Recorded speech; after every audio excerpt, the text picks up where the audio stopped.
جب وہ سیپریشن یا اس زمین سے ہوتی تھی علیحدگی کر کے، تو اس کو اپنے زیادہ فائدے کے لیے مالک استعمال کر لیا کرتا ہے، اور دوسرا گھٹیا دوسرے کو دے دیتا ہے یا اس سے اور معاملات کر لیا کرتا تھا. تو وہ والا معاملہ جو ہے وہ پھر صحابہ کی طرف سے اس کو نجائز کی طرف لے کے جایا گیا. ٹھیک ہے، تو یہ معاملہ ہے جس کے اوپر ہمیں اختلاف آتا ہے. لیکن بہرحال اگر ہم جنرل پریکٹس میں دیکھیں تو کرائے پہ زمین اگر آپ دیتے ہیں، زرعی زمین، اور اس کے اوپر کوئی کاشتکاری کرتا ہے، تو نبی الاسلام کے دور کے اندر بھی اس طرح کے واقعات آئے کہ وہاں پہ بے سلم یا اس طرح کی اور چیزیں ہوتی تھی جس میں ایڈوانس میں بکنگ ہو جایا کرتی تھی پھل کی. پھر اس میں یہ ہوا جب پھل کی بکنگ ہو جایا کرتی تھی اور نقصان کسی کو ہو جاتا تو نبی علیہ السلام پھر اس حوالے سے پھر انہوں نے کہا کہ اس طریقے سے جب تک پھل واضح نہ ہو جائے اور اس طرح سے یہ معاملات نہ ہو جائیں، اس وقت تک آپ پھلوں کا سودا نہیں کیا جا سکتے بغیر دیکھے. ٹھیک ہے، لیکن پھر بھی دین کا یہ اصول ہے کہ نہ آپ جو ہے نا کسی کو نقصان دے، نہ آپ کو کوئی نقصان دے. تو اب یہاں پہ پھر اس وجہ سے ہمارے ہاں ایک بہت اچھی روایت ہے، کم از کم ہم نے پنجاب کے حد تک تو دیکھی ہے، پنجاب کے حد تک چھوڑیں، ہم نے اپنے خاندان کے حد تک تو دیکھی ہے، ہم نے اپنے گھر کے حد تک تو دیکھی ہے. وہ یہ دیکھی ہے. ٹھیک ہے، اچھا میں آپ کو یہاں پہ یہ بھی چیز بتا دوں کہ میں حالانکہ ہماری خاندان میں زمینیں ہیں، لیکن میں خود بھی زمین لے کے کاشت کرتا ہوں. ٹھیک ہے، اپنے خاندان والوں کو اس کے پیسے دے دیتے ہیں. ٹھیک ہے، تو لیکن ہمارے خاندان میں ایک روایت ہے کہ اگر کسی کی زمین کے اوپر کوئی نقصان ہو جائے، اور سب کو پتہ ہوتا ہے، پورے علاقے میں پتہ ہے کوئی نقصان ہو جائے، کوئی آفت آ جائے، مثال سیلاب آ جائے، فصل تباہ ہو جائے، یا پھر فصل میں سے کچھ بھی نہ نکلے، کوئی بیماری ایسی آ جائے، سب کو نظر آ رہا ہوتا ہے یہ فصل تباہ ہوگی، اور جو وہاں پہ چلتے پھرتے لوگوں کو نظر آ رہا ہے یہ فصل تباہ ہوگی، برباد ہوگی ہے آفت سے یا کوئی اور دو نمبری سے، کوئی اور کسی بھی مسئلے کی وجہ سے. تو ہم نے اپنے خاندانوں کے اندر یہ دیکھا ہے، ہم نے اپنی جٹ برادری کے اندر یہ دیکھا ہے کہ پورا پورا ٹھیکہ معاف کر دیتے ہیں. ٹھیک ہے، میرے اپنے والد صاحب کے ایسے معاملات ہیں، تایا کے اور بہت سارے لوگوں کے ہمارے خاندانوں کے اندر، جس کے اندر انہوں نے اپنی پورے ایک مربع زمینوں کے کئی جو ہے نا کئی ایکڑ زمینوں کے جو ہے نا وہ انہوں نے ٹھیکے لوگوں کو بالکل ٹوٹل معاف کر دیے. ٹھیک ہے، اب اس کے اندر دونوں کا نقصان ہوا. اگر کاشتکار کا نقصان ہوا ہے تو دوسری طرف اس کو جو پیسے اس سے آمدنی ملنی تھی، جو اس نے آگے کسی بندے کو دے دی زمین، تو دونوں کا نقصان ہوا. مالک کا بھی نقصان ہوا، ٹھیکے دار کا بھی، جو ٹھیکے پہ جس نے زمین اٹھائی تھی اس کا بھی نقصان ہو گیا. ٹھیک ہے، تو یہاں شرعی اصول بالکل فٹ آ گیا، اس کے اندر کوئی ایسا معاملہ نہیں ہوا. ہاں اب یہ معاملہ آتا ہے اسٹیٹ کا. اب اگر اسلامی حکومت ہوتی یا پھر ایسا فلاحی ریاست ہوتی تو وہ کیا کرتے ہیں، پھر وہ دیکھتے ہیں کہ کتنا نقصان ہوا ہے، پھر اس نقصان کا اندازہ لگا کے فی ایکڑ جو ہے امدادی قیمتیں اناؤنس کی جانی چاہیے. ٹھیک ہے، اور بلکہ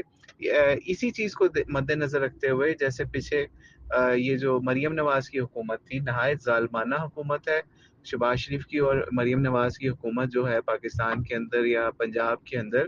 نہایت ظالمانہ حکومت ہے کسانوں کے حوالے سے. وہ اس طریقے سے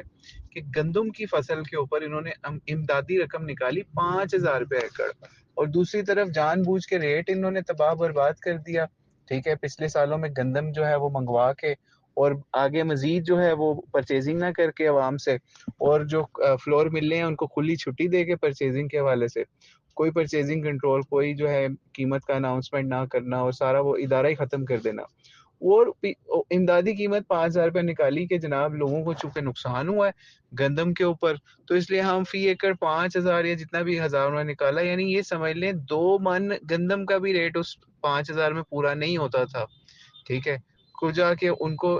ان کا کوئی لاس میں منیمائزیشن یا کوئی ایسا معاملہ ہوتا، اس میں صرف اور صرف یہ تھا جو بڑے ذمہ دار ہیں جن کی سمجھ لیں سینکڑوں ایکڑ زمینیں، اب مثال ہے کسی کی 100 ایکڑ زمین ہے اور اس کو 5,000 کے حساب سے 100 ایکڑ زمین کا پیسہ مل جائے، تو آپ خود سوچ لیں اس کو تو لاکھوں روپے کی بچت آ گئی نا، بیٹھے بیٹھے اس کے اکاؤنٹ میں پیسے آ جائیں گے. تو وہ اس سے بھی جو ہے بڑے بڑے لوگ فائدہ اٹھا جائیں گے اس چیز سے. اور ابھی آئی ڈونٹ نو کہ اٹھا لیا لوگوں نے فائدہ یا نہیں، لیکن بہرحال ہم تک تو کوئی پیسہ اس کے ذریعے سے ہماری فیملی میں نہیں پہنچا.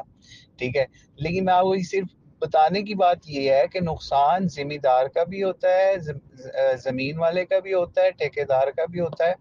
اور جب فائدہ ہوتا ہے تو تب بھی دونوں کا فائدہ ہوتا ہے. ٹھیک ہے، ہاں یہ ضرور ہے کہ جب فائدہ ہوتا ہے تو کئی دفعہ جو ہے وہ اس کا زیادہ فائدہ ہو جاتا ہے، جو زمین پہ فصل لگا رہا ہوتا ہے، ریٹ اچھا مل گیا، فصل اچھی ہوگی،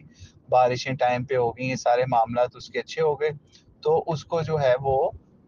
جس نے مزارت کی ہوتی ہے، مطلب جس نے ٹھیکے پہ زمین لی ہوتی ہے، اس کو بھی کئی دفعہ بہت بہت فائدہ ہو جاتا ہے۔ تو یہی وجہ ہے کہ اس وقت بھی 50,000 کم سے کم اور زیادہ سے زیادہ 3 لاکھ روپیہ ٹھیکے تک زمینیں جو ہیں ہمارے پنجاب کے اندر چلتی ہیں، ان کی فصل، پانی اور مختلف ان کی کیپیسٹی کے حساب سے، ٹھیک ہے۔ تو اس لیے ٹھیکے کے سسٹم کو ڈاکٹر اسرار صاحب نے بھی ایک دفعہ کہا جی یہ حرام ہے، یہ ہے وہ ہے، جبکہ کوئی نص نہیں ہے ایک چیز کے اوپر۔ جب ایک واضح نص نہ ہو، قرآن پاک کی آیت نہ ہو، کوئی ایسا اصول نہ ہو نبی علیہ السلام کی طرف سے واضح کیا ہوا، تو اس کو آپ ٹھیکے کے نام پہ یا رینٹ کے نام پہ اس کو سود نہیں قرار دے سکتے۔ اگر آپ ایسا کریں گے تو امت کے جمہور سے آپ کو ہٹنا پڑے گا، اور جمہور بھی ایسا جس کے اندر صحابہ اور بہت سارے نیک لوگ جو ہیں ان کو رگڑا لگ جائے گا، ٹھیک ہے، ان کو بھی آپ کو پھر کہنا پڑے گا یہ بھی حرام کھاتے رہیں، ٹھیک ہے۔ تو اس لیے ٹھیکہ یا کرائے کے اوپر زرعی زمین لینا بالکل جائز طریقہ ہے، اور اس کے اندر جو ہے وہ دونوں کا نقصان بھی ہوتا ہے، دونوں کا فائدہ بھی ہوتا ہے، یعنی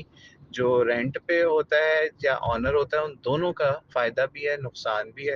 اور اکثر جو ہے وہ فائدہ ہوتا ہے اور کبھی کبھار نقصان بھی ہوتا ہے۔ بہرحال اللہ تعالیٰ سے دعا ہے کہ اللہ تعالیٰ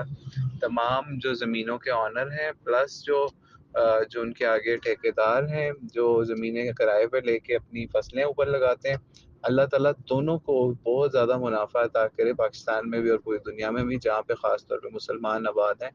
اور ان کو کسی قسم کا نقصان والا معاملہ نہ آئے۔ واللہ اعلم بالصواب۔ السلام علیکم ورحمۃ اللہ وبرکاتہ۔